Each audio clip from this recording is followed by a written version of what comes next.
আমার বন্ধুগণ, যেই কোরআন আল্লাহ রাব্বুল আলামিন নাজিল করেছেন, এই কোরআনটা যদি পরিপূর্ণভাবে আমরা সবাই মেনে নিতাম, কোরআনটা যদি নিয়মিত তেলাওয়াত করতাম, এই কোরআনের শিক্ষার ব্যাপারে যদি সবাই যদি আমরা গুরুত্ব দিতাম, তাহলে আমাদের মাথার উপরে বাতিল শক্তি চেপে বসার ক্ষমতা পাইতো না। আমার ভাইয়েরা, আজকে বর্তমান মুসলমান কোরআন থেকে কাছে না দূরে? আসতে বলবেন না, কাছে না দূরে?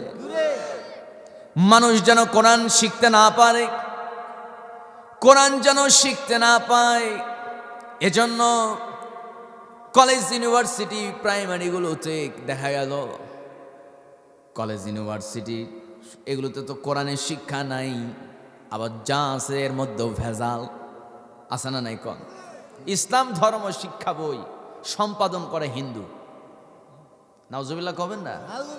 আচ্ছা, ইসলামকে সম্পাদন করার যোগ্যতা হিন্দুর মধ্যে আছে না মুসলমানের মধ্যে আছে? এত মুসলমান থাকার পরও, হাজার হাজার মাদ্রাসার মুহাদ্দিস শাইখুল হাদিসরা থাকার পরও হিন্দু হলো সম্পাদক। কি না বানাইছিল আমাদের দেশটাকে! আমার আগে হুজুর বলে গেল, হামানের কিছু নিয়ম পদ্ধতি এরা অনুসরণ করছে। কথা বলুন, ঠিক কিনা? আমার ভাইয়েরা, বাংলাদেশের দিকে একটু খেয়াল করেন, অতীতের দিকে একটু চিন্তা করেন, অতীত নিয়ে একটু ভাবেন। আমার দেশে যখন প্রথম দেশ যখন স্বাধীন হলো, বাংলাদেশে মুসলমানের সংখ্যা ছিল প্রায় 7 কোটি। মুরব্বী বাবাজি যারা আছেন আপনারা জানেন কয় কোটি? বলেন। 7.5 কোটি। সেখান থেকে বর্তমানে মুসলমানের সংখ্যা কমছে না বাড়ছে? যুবক ভাইয়েরা বলেন তো, এখন মুসলমানের সংখ্যা কত? 18 কোটি, প্রায় 18 কোটি। এতগুলো মুসলমান থেকে লাভ কি? কোরআনের একটা আইন কি পার্লামেন্টে চালু আছে নাকি? আসতে কয় চাচা ঘুমাই কেন? ঘুম যদি ধরে দয়া করে বাবা উঠে যান, কারণ ঘুমন্ত মানুষকে নিয়ে ওয়াজ হবে না। কথা বলেন, ঠিক কিনা? ওয়াজ তো সারা বছর না, ওই যে ওই একজন লাশ হয়ে পড়ে আসেন জানাজা দেই।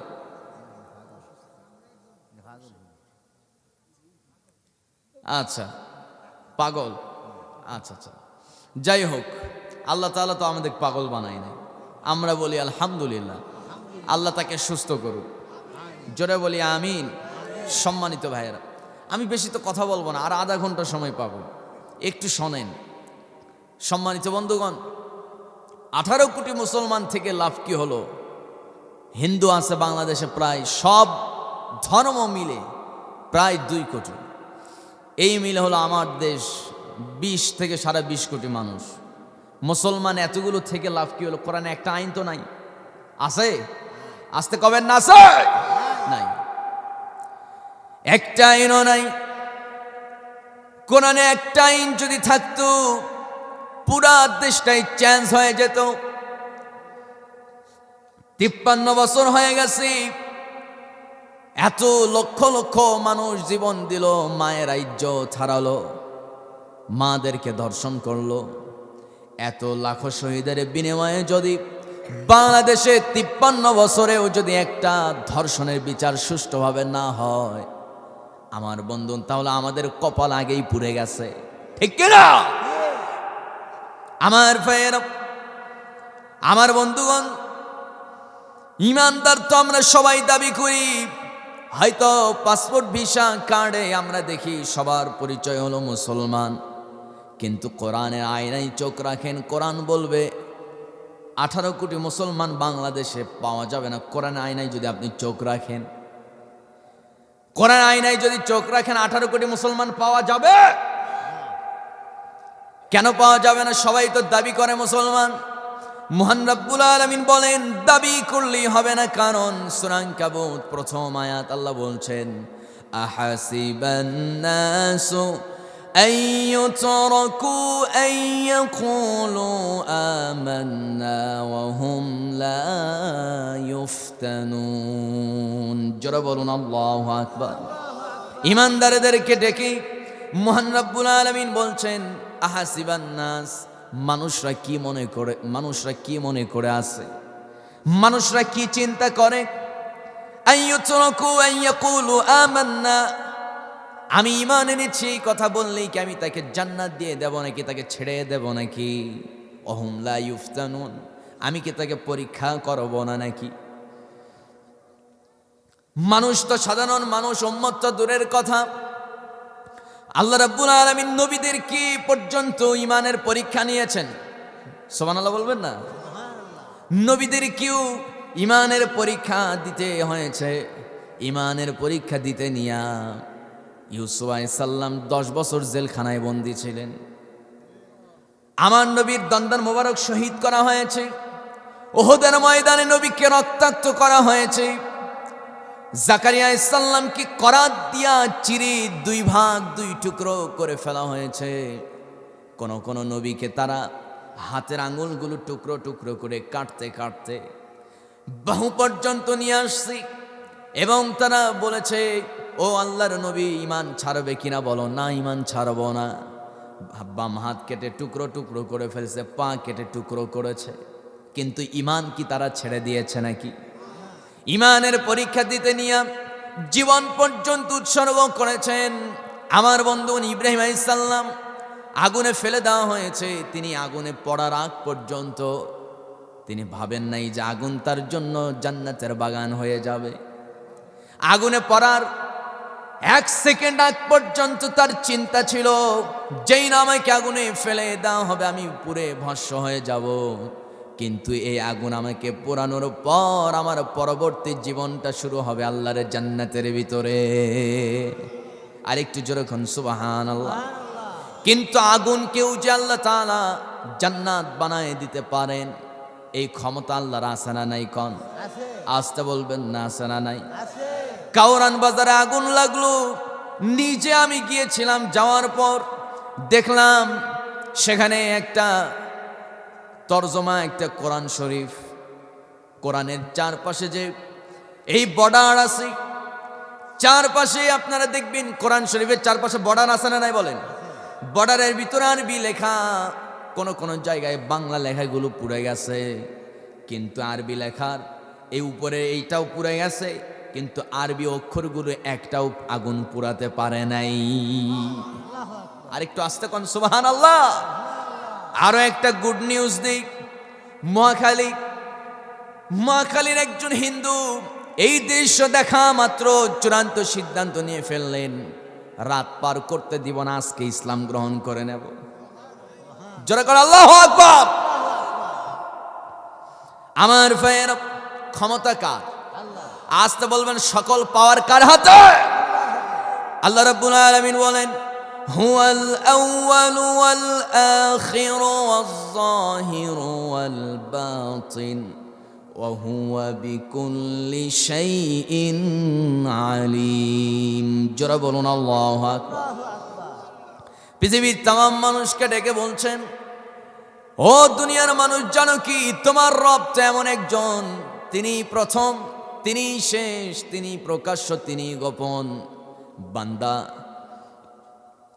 মনে মনে কি চিন্তা করো, কি চিন্তার গোপন, কি চিন্তা ফিকির করো, কি সিদ্ধান্তের দানা তোমার অন্তরে গোপন করে রেখেছ। তোমার মনের খবর তোমার পাশে থাকা তোমার স্ত্রী নাও জানতে পারে, কিন্তু তোমার মনের খবর যিনি জানেন, আওয়াজ করে বলুন তিনি কে? আমার ফের ওয়াল আখির ওয়াজ যাহির ওয়াল বাতিন, সকল ক্ষমতা কার হাতে? যাদের বিশ্বাস নাই বলার দরকার নাই, যাদের বিশ্বাস আছে আওয়াজ করে বলুন, সকল সুপ্রিম পাওয়ার কার হাতে? আমার ফের, আমার বন্ধুগণ, দাবি তো করি সবাই ইমানদার, কিন্তু কোরআন বলতেছে ঈমান কেবলমাত্র তাদেরই আছে যারা কোরআনের সবগুলো বিধান মেনে নিয়েছে।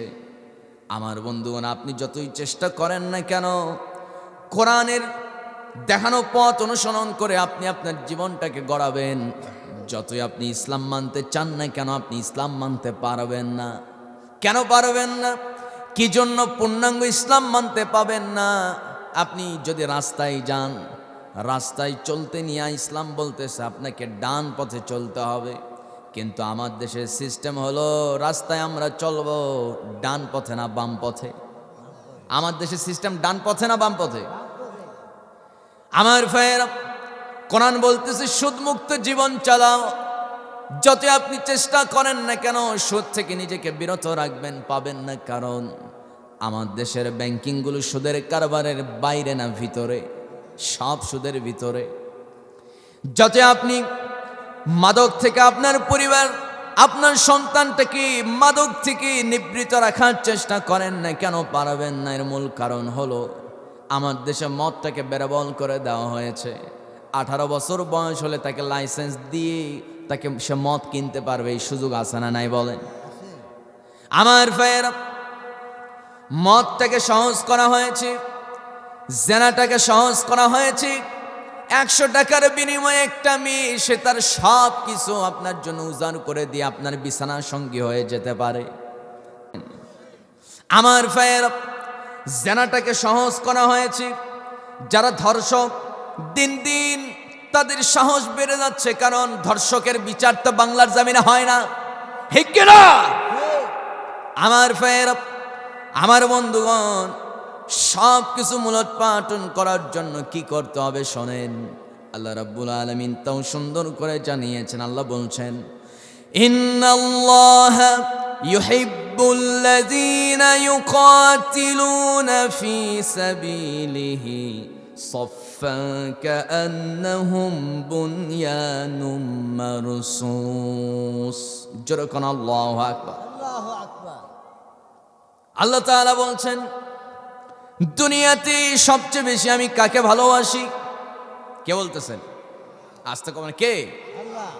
আল্লাহ বলছেন, বান্দারে কোন বান্দাকে আমি সবচেয়ে বেশি ভালোবাসি? শোনো, যেই বান্দা এই পূর্ণাঙ্গ কোরআনে যতগুলো আইন আছে, এই আইনগুলো দিয়া রাষ্ট্র পরিচালনা করার জন্য যারা পরস্পরে ভ্রাতৃত্বের বন্ধনে আবদ্ধ হয়ে সীসা ঢালা প্রাচীরের মতো কাতারবদ্ধ হয়ে জামাতবদ্ধ হয়ে যারা বাতিলদের সঙ্গে মোকাবেলা করে, আসতে বলবেন না ঠিক কিনা?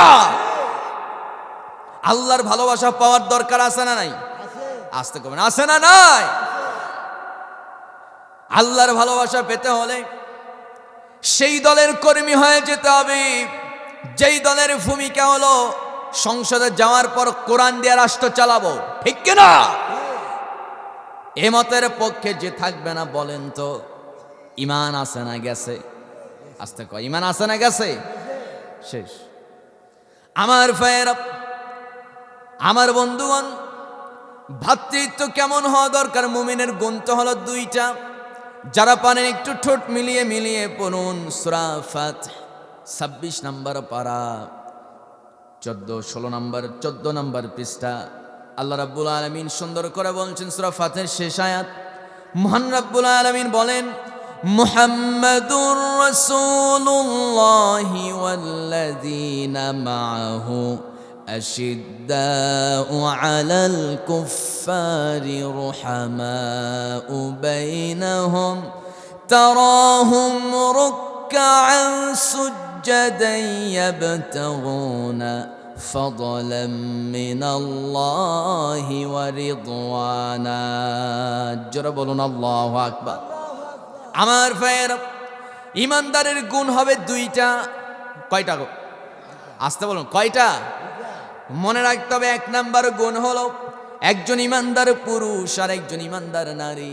পরস্পরের গুণ হলো ইমানদার একজন পুরুষ আর একজন ইমানদার পুরুষের প্রতি খুব রহম দিল হয়ে যাবে। একজন ইমানদার নারী আরেকজন ইমানদার নারীর প্রতি খুব রহম দিলেন হয়ে যাবে। এবং কাফিরদের ব্যাপারে ইমানদার নারী পুরুষরা খুব কঠোর হয়ে যাবে। নির্দেশটা কার? আসতে বলবেন না, নির্দেশটা কার? ইন্নামাল মুমিনুনা ইখওয়াতুন ফাআসলিহু বাইনা আখাওয়াইকুম ওয়াত্তাকুল্লাহা লাআল্লাকুম তুরহামুন। জোরে কোন আল্লাহু আকবার। মুমিনদের সম্পর্ক তো আল্লাহ করে দিয়েছেন। একজন মুমিন আর একজন মুমিনের শত্রু না ভাই? আসতে কয়, শত্রু না ভাই? এই যে তাবলীগ জামাতের 2টা গ্রুপ মারামারি লাগলো, আমার বন্ধুগণ, ছোটখাটো বিষয়, ঠঙ্ক বিষয়কে কেন্দ্র করে মার্ডার পর্যন্ত করে ফেললো। মাঠ দখল করাকে কেন্দ্র করে, ঠিক কিনা? মাঠ দখল করার জন্য। সারা বছর কিন্তু ওই টঙ্গী মাঠে গরু ছাগল ঘাস খাবে। কথা বলুন ঠিক কিনা? সারা বছর ওই মাঠের খোঁজ নেওয়ার আর কেউ নাই। ওই মাঠে যতগুলো টয়লেট বাথরুম আছে, গোসল করার জায়গা আছে, সবগুলো পড়ে থাকে। সারা বছর কেউ খোঁজ নিতে যাবে না, কেউ মাঠ দখল করতে যাবে না। ওই টঙ্গী ইজতেমা ময়দানে সারাটা মাস, সারাটা বছর সেখানে গবাদি পশুগুলো ঘাস খাবে। টোকাইরা গিয়ে ওই জায়গায় জুয়া খাবে, জুয়া খেলবে, এরপরে হেরোইন খাবে। ওই টঙ্গী ইজতেমা মাঠে টোকাইরা গিয়ে সেখানে গাঞ্জা থেকে শুরু করে নেশা জাতীয় দ্রব্য পান করবে। সেখানে টোকাইরা গিয়ে বসবাস করবে। মাত্র 3টা দিন ইজতেমার মাঠটাকে দখল করা নিয়া আমার বন্ধুগণ এ পর্যন্ত 4 জনকে তারা মেরে ফেললো। কয়জন? 6 জন। 2 জন পরে মারা গেছে না? প্রথম দিন 4 জন, 6 জন মানুষ মারা গেল। ঢাকা মেডিকেলে এখনো পর্যন্ত আশঙ্কাজনক আরো কয়েকজন আছে, যে কোনো মুহূর্তে তারা মারা যাবে। আমার ভাইয়েরা, আমার বন্ধুগণ, ঠঙ্কু বিষয় মাত্র আমি তো শুনলাম 3টা বিষয়কে কেন্দ্র করে 2টা গ্রুপ, বড় বড় 3টা বিষয়কে কেন্দ্র করে 2টা গ্রুপ আলাদা হয়ে গেল। বৃহত্তর তাবলিগ জামাত কি ষড়যন্ত্র করে আলাদা করা হলো, এটা নিয়ে আমি কথা বলতে চাই না। কারণ হলো, আমার ভাইয়েরা, আমার বন্ধুগণ, মূলত আমাদের সবাইকে সহনশীল হওয়া দরকার। ইমানদারের প্রতি রহম দিল হওয়ার দরকার, আছে না নাই? আসতে বলবেন না, আছে না নাই?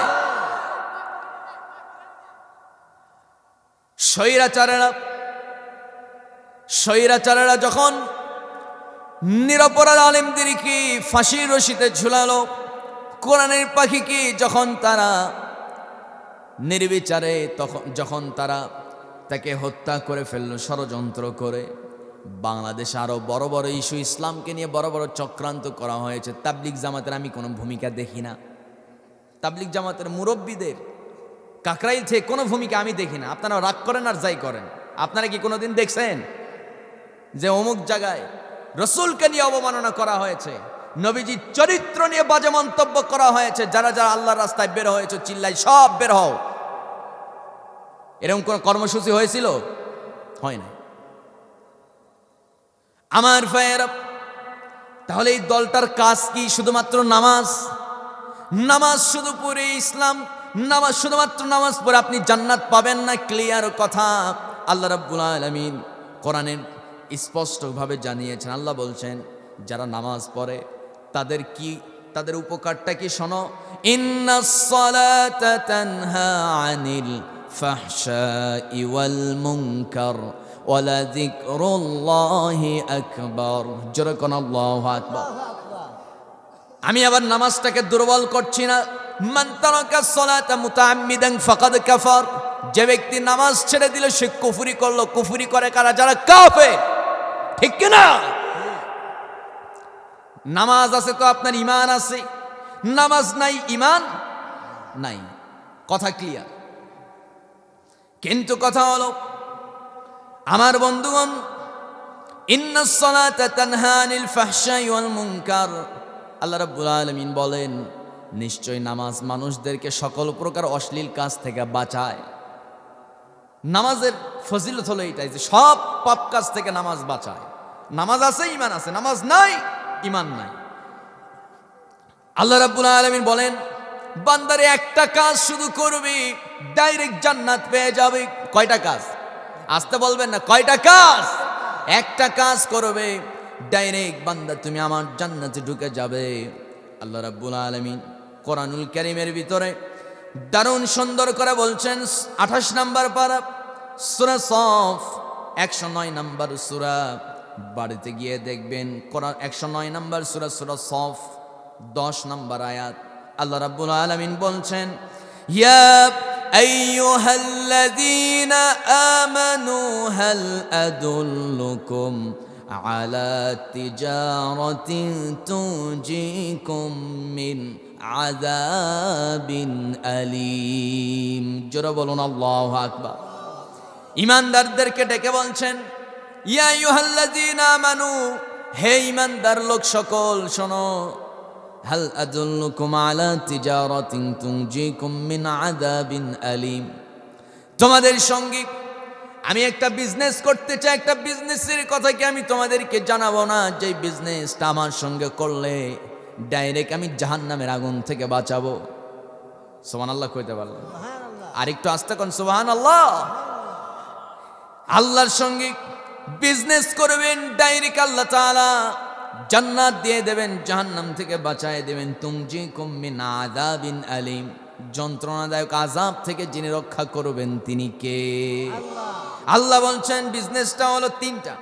তুমিনুনা বিল্লাহি ওয়া রাসূলিহি ওয়া তুজাহিদুনা ফি সাবিলিল্লাহি বিআমওয়ালিকুম ওয়া আনফুসিকুম, যালিকুম খায়রুল লাকুম ইন কুনতুম তা'লামুন। জোরে বলুন আল্লাহু আকবার। সূরা সফ 109 নম্বর সূরা 11 নম্বর আয়াত, মহান রব্বুল আলামিন বলছেন তুমিনুনা বিল্লাহি ওয়া রাসূলি, যারা আল্লাহ এবং নবীর প্রতি যারা ঈমান এনেছে তারা, আর যারা ওয়া তুজাহিদুনা ফি সাবিলিল্লাহ, আল্লাহর জন্য যারা জিহাদে অংশগ্রহণ করেছে নিজের জান এবং মাল দিয়ে, আল্লাহ রাব্বুল আলামিন বলছেন এইটা যদি করতে পারো ডাইরেক্ট আমি আল্লাহ তোমাকে জান্নাত দিয়ে দেব। আরেকটু আস্তে কোন সুবহানাল্লাহ।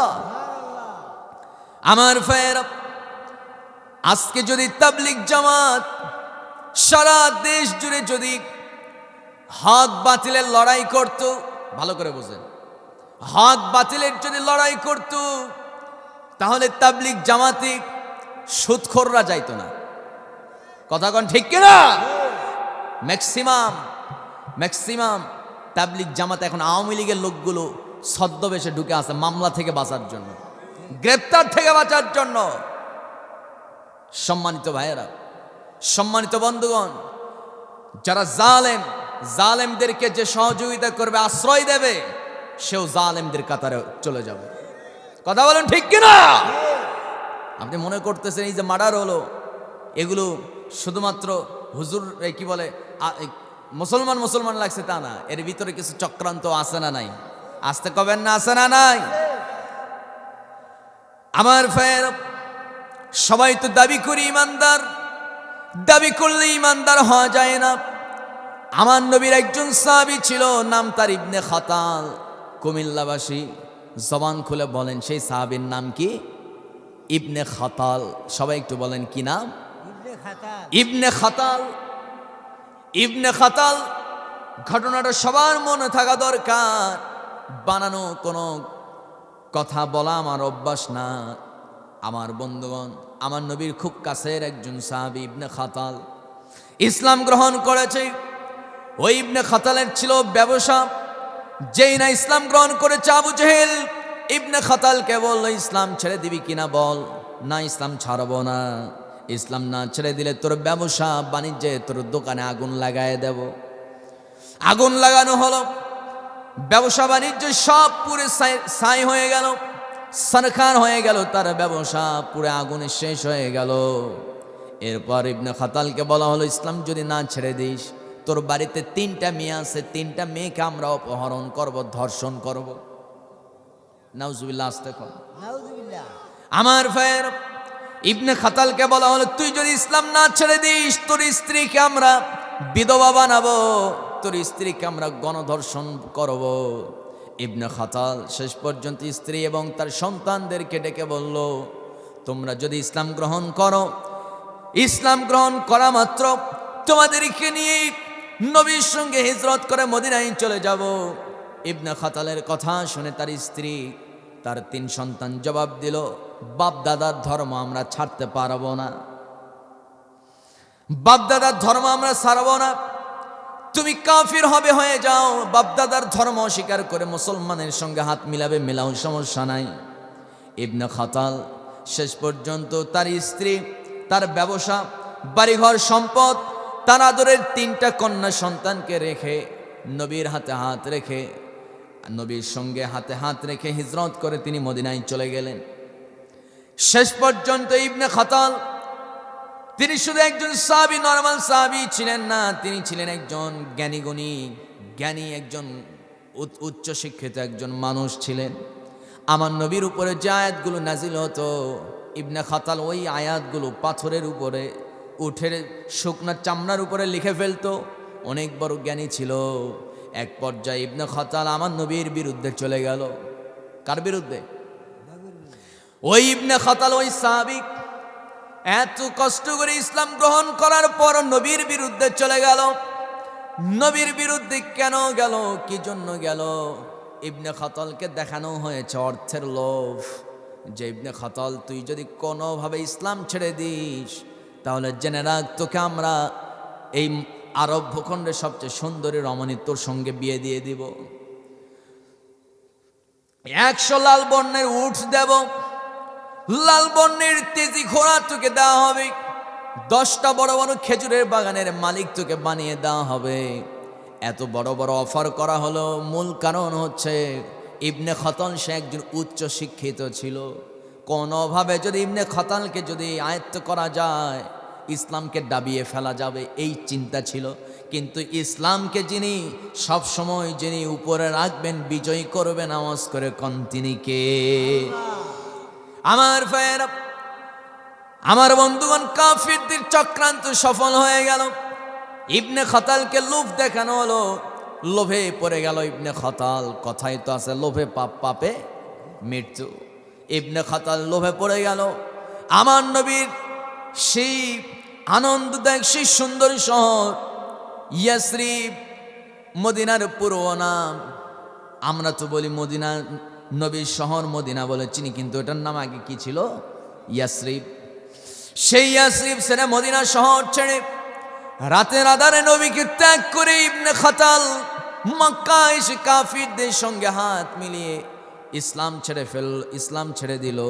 ইবনে খাতাল শেষ পর্যন্ত শুধু ইসলাম ছাড়াই নাই, নবীর বিরুদ্ধে বাজে মন্তব্য করা শুরু করলো। আমার নবীর বিরুদ্ধে কাবার যে দেওয়াল আছে, কালো দেওয়াল, আমরা যারা হজ করেছে, ওমরা করেছে, এবং অনেকে আমরা টিভির মধ্যেও দেখেছি, অনেকে মোবাইলে দেখেছি, আমার ভাইয়েরা কাবার দেওয়ালটা সাদা না কালো। ওই কালো দেওয়ালে ইবনে খাতাল লিখে ফেলল, মুহাম্মদ পাগল, মুহাম্মদ নারী পিপাসু, মুহাম্মদ একজন মূর্খ লোক।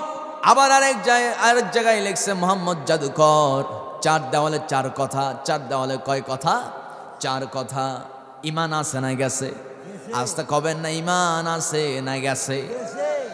আমার ভাইয়েরা, আমার নবীজি যখন 10,000 সৈন্য নিয়ে মক্কা বিজয়ী করলেন, ঘোষণা দিলেন সবাইকে মাফ করে দিলাম, কিন্তু অমুক অমুক অমুক এদেরকে মাফ করা যাবে না। ওরা ইসলাম গ্রহণ করেছিল, ইসলাম গ্রহণ করার পর আবার মুরতাদ হয়ে গেছে, ইসলাম ছেড়ে দিয়েছে। যারা ইসলাম গ্রহণ করার পর, মুসলমান হওয়ার পর যারা আবার গাদ্দারি করে ইসলাম ধর্ম ছেড়ে ইসলামের বিরুদ্ধে ষড়যন্ত্র করে, এরা হলো মুরতাদ। এদেরকে কতল করা যিনি ফরজ করেছেন তিনি কে? আমার ভাইয়েরা, আমার বন্ধুগণ, নবীজি নির্দেশ দিলেন ইবনে খাতালকে শেষ করে ফেলো, ওকে যেখানেই পাবে গ্রেপ্তার করে কাবার চত্বরে এনে আমার সামনে জবাই করে ফেলো। ইবনে খাতালকে কাবার চত্বরে সেদিন সাহাবীরা জবাই করেছিলেন নবীর সামনে। মুরতাদ হয়ে মারা গেছে, কিন্তু সাহাবী ছিল অনেক বড়, অনেক জ্ঞানী। আল্লাহু আকবার। এত বড় জ্ঞানী হয়েও লাভ হয় নাই, ইমান শেষ, ইসলাম থেকে দূরে সরে গেছে। কেন সরে গেছে? কারণ নবীজি চেয়েছেন মানুষের তৈরি করা আইন দিয়ে রাষ্ট্রে কখনো শান্তি ফিরে আসবে না। রাষ্ট্রে যদি শান্তি ফিরিয়ে আনতে হয়, মানুষের তৈরি করা আইন বাদ দিয়ে আইন চালু করে দিতে হবে কার? আল্লাহর আইন চালু করার পক্ষে যখন নবীজি অবস্থান নিলেন, ইবনে খাতাল সে তার অবস্থান থেকে ইসলাম ছেড়ে দিয়া কাফেরদের সঙ্গে হাত মিলালো। ইমান শেষ। একজন সাহাবী নবীকে পাওয়ার পর, নবীর হাতে ইসলাম গ্রহণ করার পরও মুরতাদ হয়ে গেছে। তাহলে আমরা মুরতাদ হতেই পারি, এটা অস্বাভাবিক কিছু না। কথা বলুন ঠিক কিনা? খুনি হাসিনা পালিয়ে গেল, সারা বাংলাদেশ সহ পৃথিবীর ম্যাক্সিমাম মানুষ অবাক হয়ে গেছে যে বৃহত্তর একটা জাতীয় মসজিদের খতিব তিনিও পলাতক। তার মানে বোঝা গেল আলেম হলেই শুধু হয় না, জ্ঞানী হলেই হয় না, কিছু আলেম আছে যারা জালেম। আসতে বলবেন না ঠিক কি? এরকম আলেম এই এলাকায় আছে না নাই? এলাকাতেও আছে। মডেল মসজিদে চাকরি নাই, ঘুষ দিয়া। কয় হাজার? 17,000। দেখছেন অবস্থা? ঘুষ দিয়ে চাকরিতে ঢুকে। আচ্ছা, ঘুষ দিয়ে যে ইমাম চাকরিতে ঢুকলো, ইমামতি, ও যে ইমামতি করে, ওর পিছনে কি নামাজ হবে? আসতে কবে নামাজ হবে? আমি আমার জীবনে একটা ওয়াক্ত মডেল মসজিদে নামাজ আদায় করি নাই, এক ওয়াক্ত নামাজ আদায় করি নাই মডেল মসজিদে। সম্মানিত ভাইরা, সব ইমামের পিছনে নামাজ হবে না। সব ইমামের পিছনে নামাজ হবে? ম্যাক্সিমাম মসজিদের ইমামগুলো সুদ দিয়া, ঘুষ দিয়া চাকরিতে ঢুকছে। আবার এই মডেল মসজিদে যিনি জুমা পড়াবেন, উনি কি কোনোদিন হক কথা বলতে পারবে নাকি? কন টিএনও নামাজ পড়বে, ডিসিএসপি নামাজ পড়বে। হক কথা বলতে গেলে ওনার চিন্তা হলো চাকরি তো গেছে, শেষ। আবার উনিই বলবে যে রিজিকের মালিক আল্লাহ, উনিই বলবে রিজিকের মালিক আল্লাহ।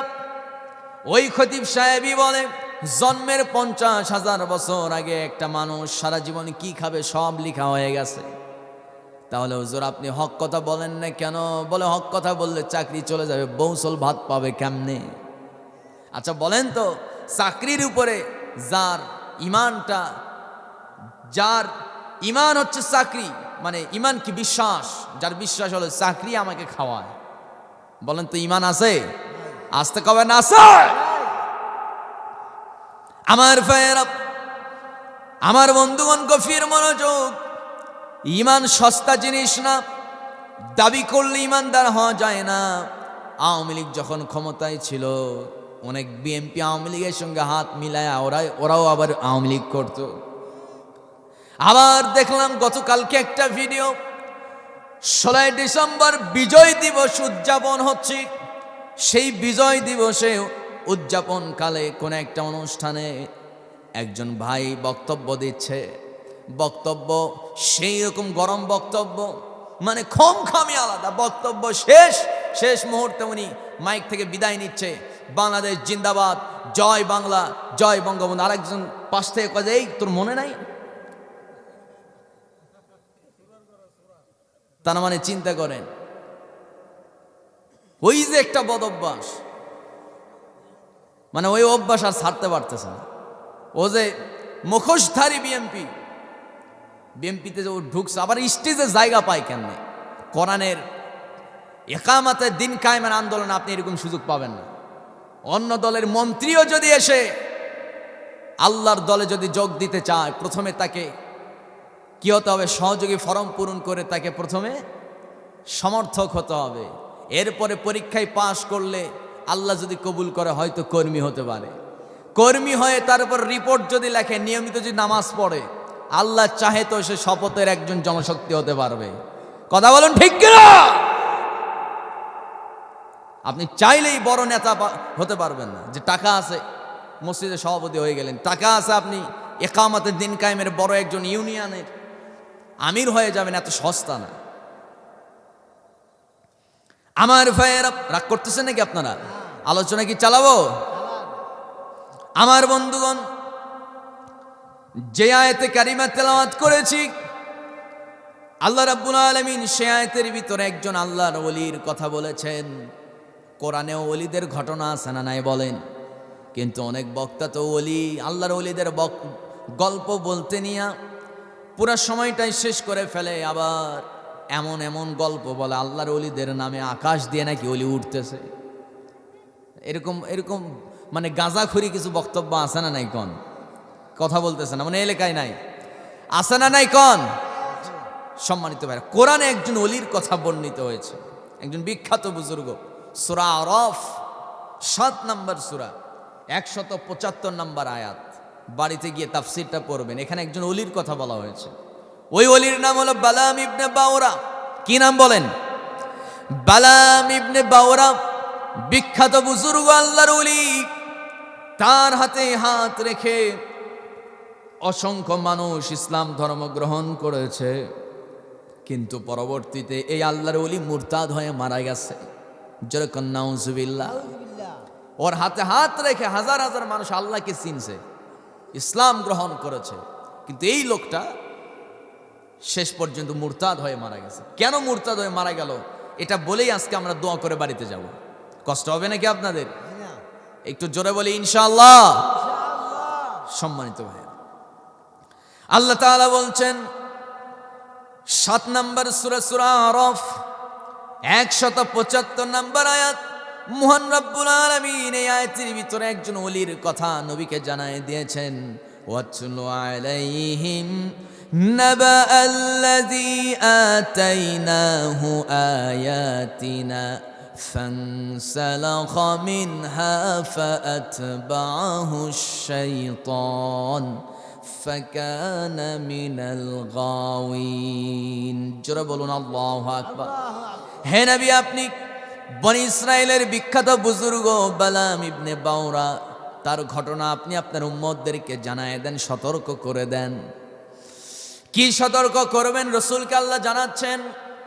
আমার নবীজি বলেন, বনি ইসরাইলের বিখ্যাত বুজুর্গ আল্লাহর ওলি, তার প্রথম ডায়লগ ছিল আমি কোনো রাজনীতি করি না। প্রথম ডায়লগটা কি বলেন? আমি কোনো রাজনীতি করি না, কোন রাজনীতির সঙ্গে আমি জড়িত না। বর্তমান বাংলাদেশের প্রেক্ষাপটের দিকে একটু তাকান। অমুক সেন্ট্রাল মসজিদের খতিব, বিশাল বড় মসজিদ, খতিব সাহেব সবাই জানে, সভাপতি সেক্রেটারি সবাই জানে আমাদের হুজুর কোনো রাজনীতি করে না। এজন্য লাউ পার্টি কদু পার্টি সবাই গিয়ে হুজুরের কাছে নির্বাচনের সময় দোয়া চাই, হুজুর দোয়া করেন যেন নির্বাচনে জয়ী হয়। আছে না নাই? কন আসতে কবেন না? আছে না নাই? কারণ হলো হুজুর হচ্ছে নিরপেক্ষ দোয়া করবে। হুজুর তো কোনো রাজনীতি করে না, না করে চরমোনাই, না করে জামাত। কথা কন ঠিক কিনা?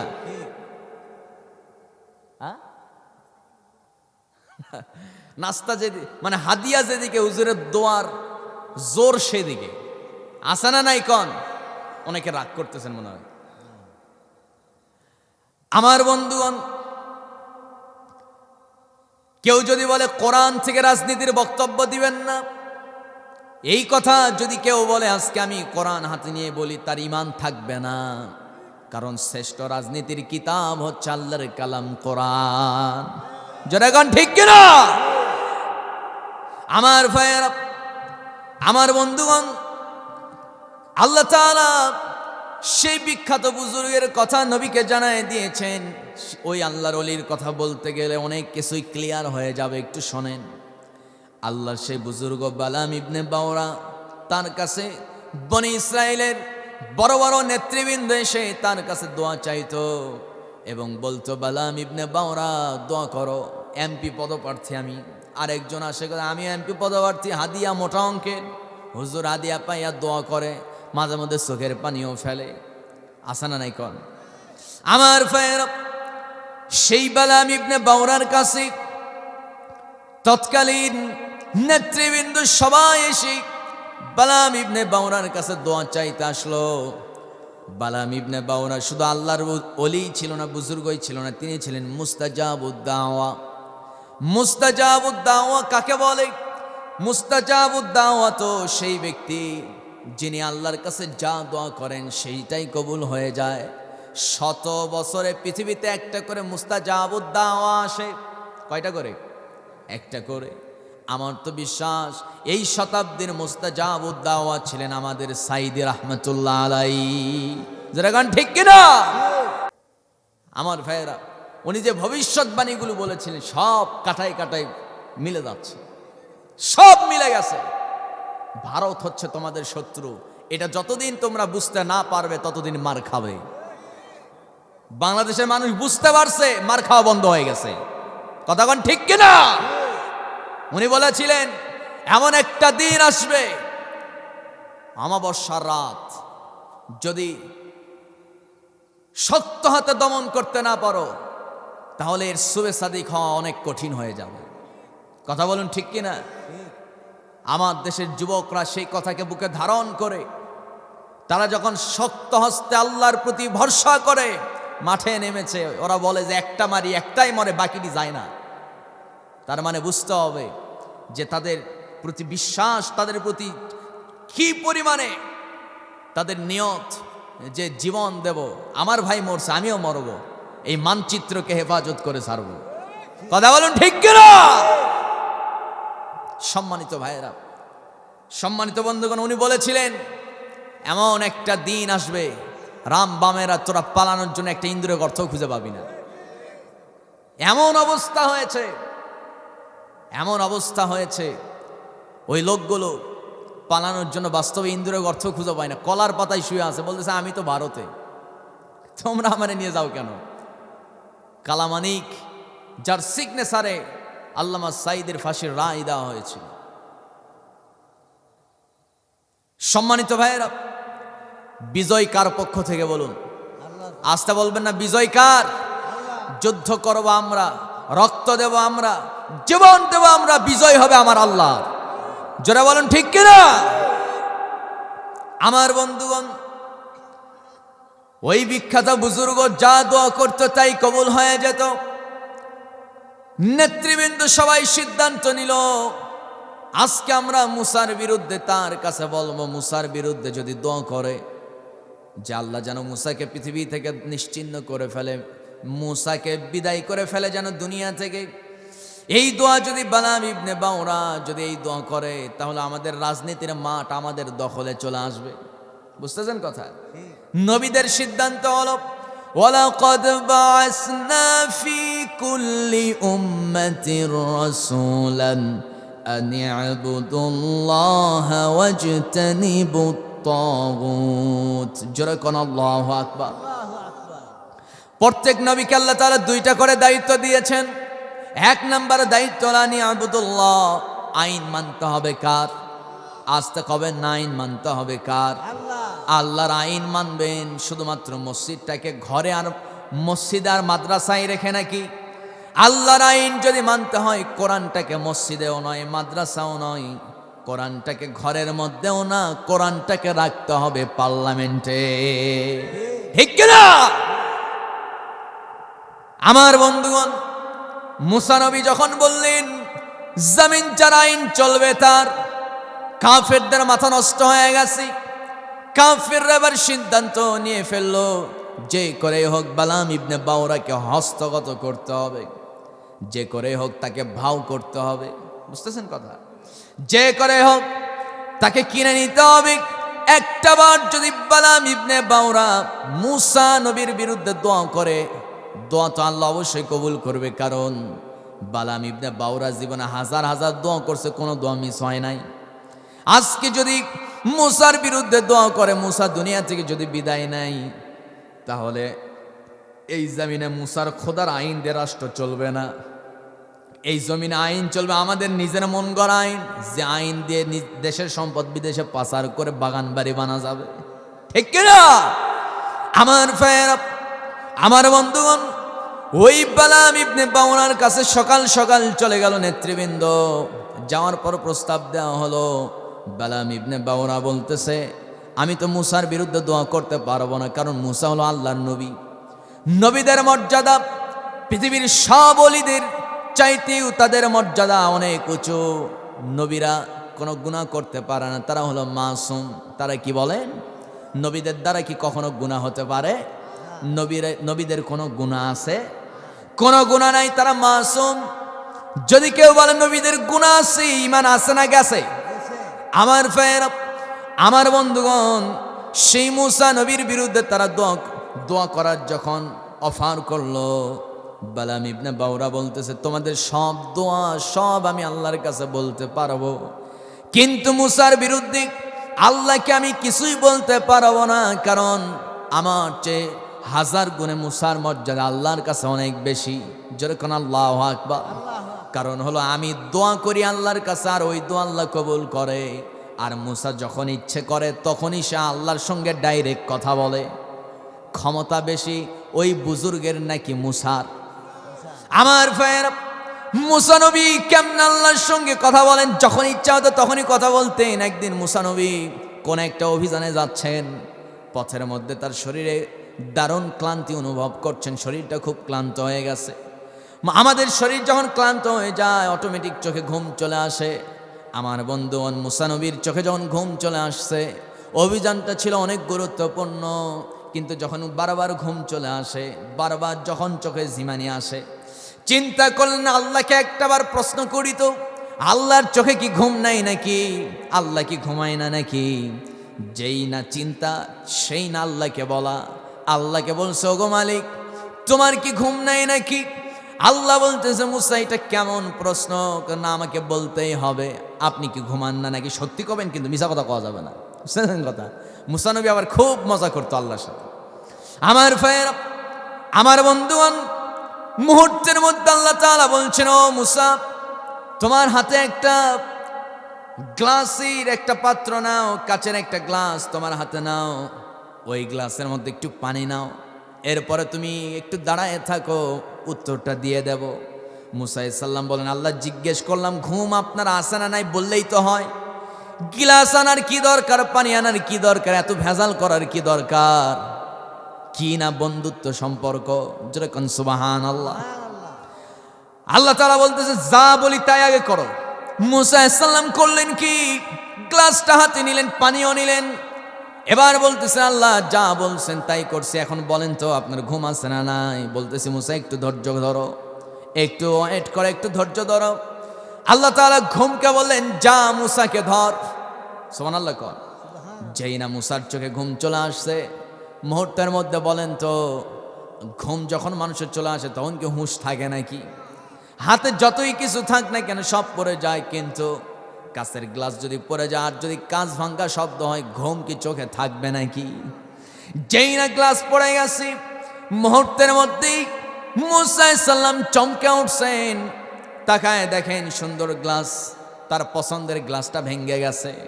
বলতেছেন, আল্লাহ এটা কি হলো? ও মুসা, আমার হাতেই তো সব পৃথিবী, সকল কিছু আমি নিয়ন্ত্রণ করি। আমি যদি ঘুমায় যাই, তোমার হাত থেকে যেমন নিয়ন্ত্রণ হারিয়ে গ্লাসটা পরে ভেঙ্গে টুকরো টুকরো হয়ে গেছে, ঠিক তেমনি করে আমি রব যদি ঘুমায় যাই, তাহলে গোটা পৃথিবীটা টুকরো টুকরো হয়ে যাবে। আল্লাহু আকবার। ও মুসা শোনো, আমার ঘুম আসে না নাই? স্পষ্ট কথা, চূড়ান্ত কথা, কোরআনের শ্রেষ্ঠ আয়াত যারা পারেন বলুন, আল্লাহু লা ইলাহা ইল্লা হুয়াল হাইয়ুল কাইয়্যুম লা তাখুযুহু সিনাতুন ওয়ালা নাওম লাহু মা ফিস সামাওয়াতি ওয়া মা ফিল আরদ من ذا الذي يشفع عنده إلا بإذنه جركن الله أكبر আমার ভাইরা, এই আয়াতের নামটা কি বলেন? কি নাম? আয়াতুল কুরসি। পড়লে সওয়াব আছে না নাই বলেন?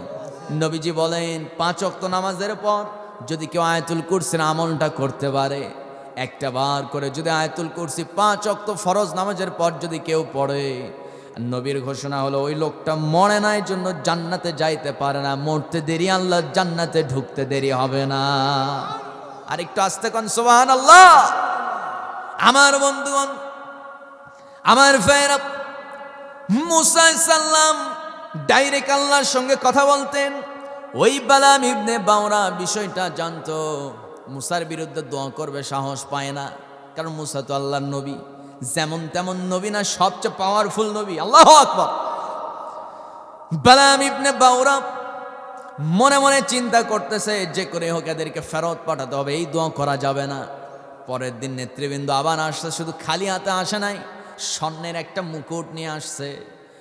ওই স্বর্ণের মুকুটটা বালাম ইবনে বাওরা বিখ্যাত বুজুর্গের মাথায় পরায় দেওয়ার পর বালাম ইবনে বাওরাকে বলা হলো, ও বালাম ইবনে বাওরা, এই বনী ইসরায়েলের সবচেয়ে বড় ধনী হিসাবে আমরা তোমাকে স্বীকৃতি দিয়ে দিলাম, সমস্ত সম্পত্তি তোমার পায়ের নিচে ফালাই দিলাম, একটা বার মুসার বিরুদ্ধে দোয়া করো, তোমার দোয়া তো আল্লাহ সব কবুল করে নেয়, ভয় পাও কেন? আল্লাহ তাআলা বলছেন, ওয়াতলু আলাইহিম নাবা আল্লাযী আতাইনাহু আয়াতিনা ফানসালাখা মিনহা فأتبعه الشيطان فكان من الغاوين যেরকম আল্লাহু আকবার। আল্লাহু আকবার। এই সম্পদের লোভ যখন দেখানো হলো, স্বর্ণের মুকুট যখন পেয়ে গেল, বালাম ইবনে বাওরা তার মনের মধ্যে শয়তান ও ফাতবাহুশ শয়তান, শয়তানও ধোঁকা দেওয়া শুরু করলো। অথচ আল্লাহ বলছেন আমি তাকে আতাইনা হুয়ায়াতিনা, আমি আল্লাহ তাআলা আমার নিজের আয়াত উহির জ্ঞান আমি তাকে দান করেছিলাম, সবচেয়ে জ্ঞানী তাকে বানিয়েছিলাম। সুবহানাল্লাহ বলেন। আমার বন্ধুগণ, আল্লাহ রাব্বুল আলামিন বলেন এই সম্পদের লোভে যখন পড়ে গেল, জ্ঞানের অহংকার শুরু হয়ে গেল, শয়তানও ধোঁকা দিয়ে দিল, শয়তান ধোঁকায় পড়ে গেল। বিখ্যাত বুজুর্গ বালাম ইবনে বাওরা মনে মনে চিন্তা করতেছে, জীবনে বহু দোয়া করছি, এই দোয়া কি আবার মিস হবে নাকি? একটাবার দোয়াই করি, যদি আমি মুসা বিরুদ্ধে দোয়া করি আর যদি কোনো মতে কবুল হয়ে যায়, আর যদি মুসা পৃথিবী থেকে নিশ্চিহ্ন হয়ে যায়, আমার চেয়ে বড় বুজুর্গ পৃথিবীতে আর কেউ থাকবে না। বুঝতেছেন কথা? মনে মনে একটা শয়তানি যে আমি হব পৃথিবীর সবচেয়ে বড় বুজুর্গ।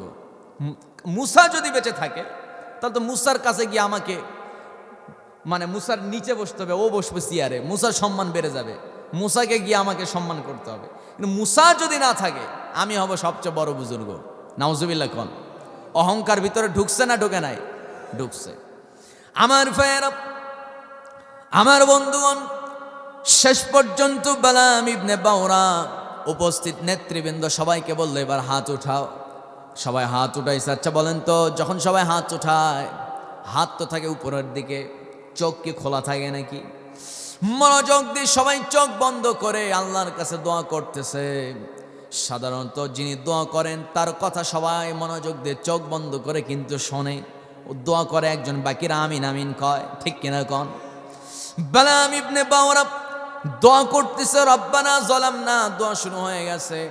এক পর্যায়ে যখন নাকি বলছে আল্লাহ তাআলা মুসা নবীর অতিষ্ঠ আমরা বাঁচতেছি না, দয়া করে মুসা নবীকে তুমি আল্লাহ দয়া করে দুনিয়া থেকে নিশ্চিহ্ন করে দাও। বলতে দেরি বালাম ইবনে বাওরার জবান বন্ধ হতে দেরি হয় নাই। যিনি দোয়া করতেছি তার জবান যদি বন্ধ হয়ে যায়, সবাই কি চোখ বন্ধ করে থাকবে নাকি? সবার চোখ খুলে যাবে। কি ব্যাপার, দোয়া বন্ধ হলো কেন?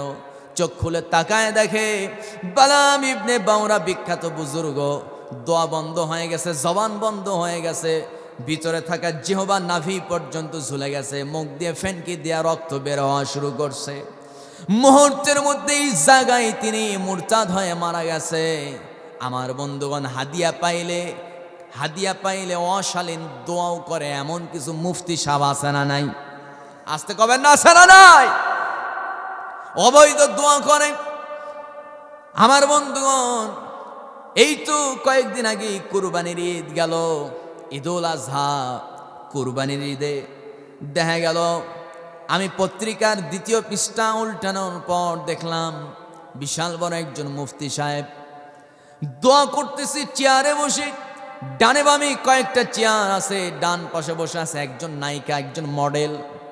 নায়িকার শরীরে অর্ধলগ্ন জামা, মাথায় নাই কাপড়, বুকে তো কাপড়ই নাই, স্যান্ডো গিঞ্জি পরছে, মানে এমন অবস্থা। বাম পাশে নায়ক দোয়া করতেছে, রব্বুল আলামিন সিনেমার নতুন সিনেমা উপহার দিয়েছে এই দুই নায়ক নায়িকা, তাদের হায়াত বাড়ায় দাও, তাদের মেধা স্মৃতিশক্তি বাড়ায় দাও, নতুন নতুন সিনেমা তৈরি করার মতো যোগ্যতা দান করো। ইমান আছে না গেছে? কন আসতে কন, ইমান আছে না গেছে? আওয়ামী লীগের ইমাম কি আল্লাহর ওলি, কত ধরনের আলেম সমাজে সম্মানিত ভাইয়েরা। এজন্য দেখতে হবে আপনি একজন আলেমকে আপনার জন্য বাছাই করবেন কেমনে। এটা বাছাই করতে হলে আপনাকে কোরআনের কাছে আসতে হবে। কার কাছে আসতে হবে বলেন? কোরআনের কাছে আসতে হবে। কোরআনের কাছে হুজুর আমি কেমনে যাব? আমি তো কোরআন অর্থ বুঝি না। অনুবাদ কোরআন শরীফ আছে না নাই বলেন? সবাই তো কয় না, আছে না নাই? যেই সাইফুল ইসলাম আলিফ ভাইকে হিন্দুত্ববাদীরা, হিন্দু সন্ত্রাসী সংগঠন ইসকন, ওরা তাকে কুপিয়ে হত্যা করলো। এই সাইফুল ইসলাম আলিফ ভাইয়ের হাতে অসংখ্য হিন্দু ভাইয়েরা ইসলাম গ্রহণ করেছে। ওনার মাধ্যমে উনি আদালতে হিন্দু ভাইদের যারা এফিডেভিটের মাধ্যমে আদালতে গিয়ে ইসলাম গ্রহণ করে, সেই সমস্ত নব মুসলিম যারা তাদের বাপদাদার ধর্ম ছেড়ে ইসলামে আসতে চায় তাদের পক্ষে তিনি বিনা পয়সায় ওকালতি করেন। আর একটু জোরে কোন সুবহানাল্লাহ। চট্টগ্রামে এরকম সাইফুল ইসলাম আলিফ ভাইয়ের মতো এরকম আইনজীবী আলহামদুলিল্লাহ প্রায় 20 জনের অধিক আছে। আলহামদুলিল্লাহ বলেন, যে একটু জোরে কর না আলহামদুলিল্লাহ। সবগুলো ইকামতের দিন কায়েমের কর্মী। আল্লাহু আকবার। আমার ভাইয়েরা, সম্মানিত বন্ধুগণ, ওই সাইফুল ইসলাম আলিফ ভাইয়ের কাছে একজন হিন্দু ওনার মাধ্যমে ইসলাম গ্রহণ করেছিলেন। সেই হিন্দু শুধুমাত্র বাজার থেকে গোপনে একটা অনুবাদ কোরআন শরীফ বাড়িতে নিয়ে গেছে ইসলামটাকে জানার জন্য।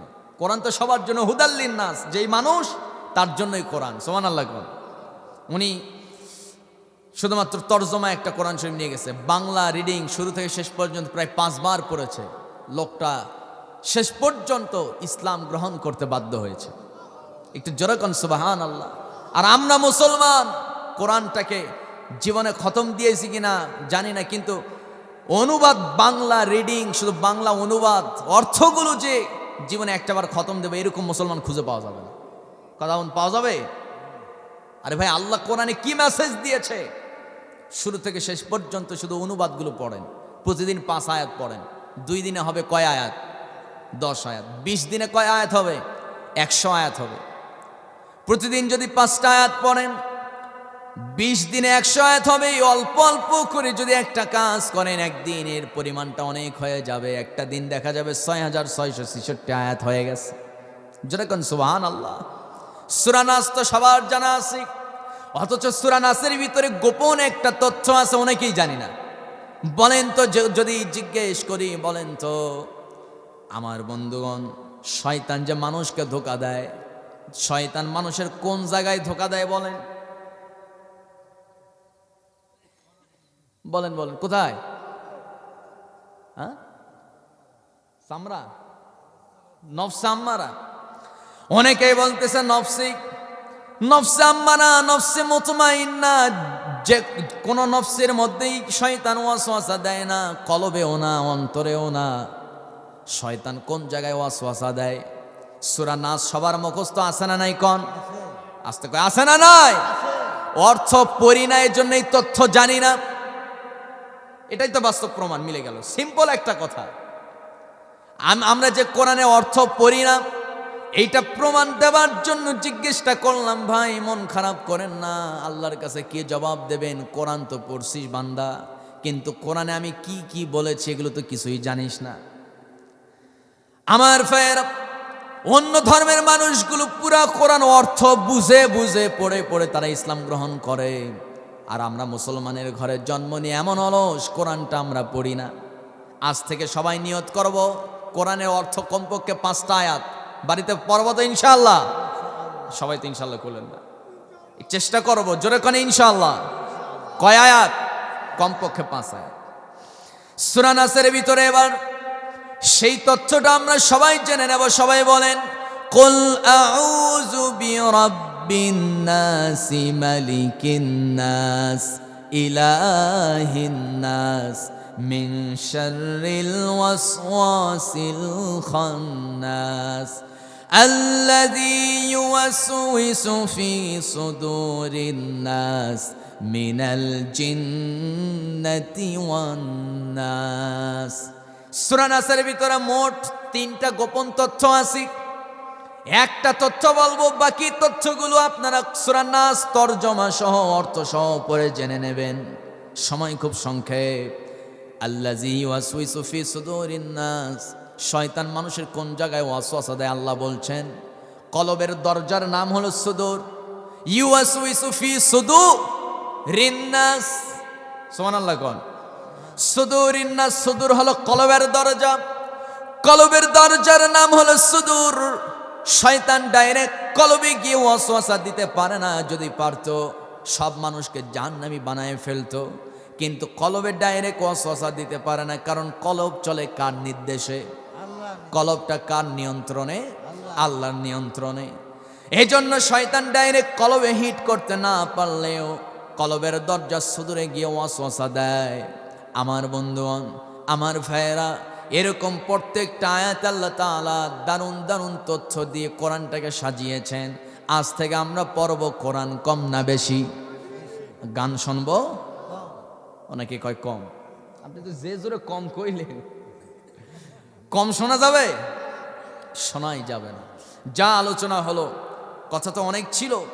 সম্মানিত ভাইয়েরা, সম্মানিত বন্ধুগণ, আল্লাহ তাআলা যতটুকু কথা শোনার তৌফিক দিলেন, রাত গভীর হচ্ছে, ফজর নামাজ তো পড়তে হবে। আমরা সবাই এখানে আলহামদুলিল্লাহ বলি।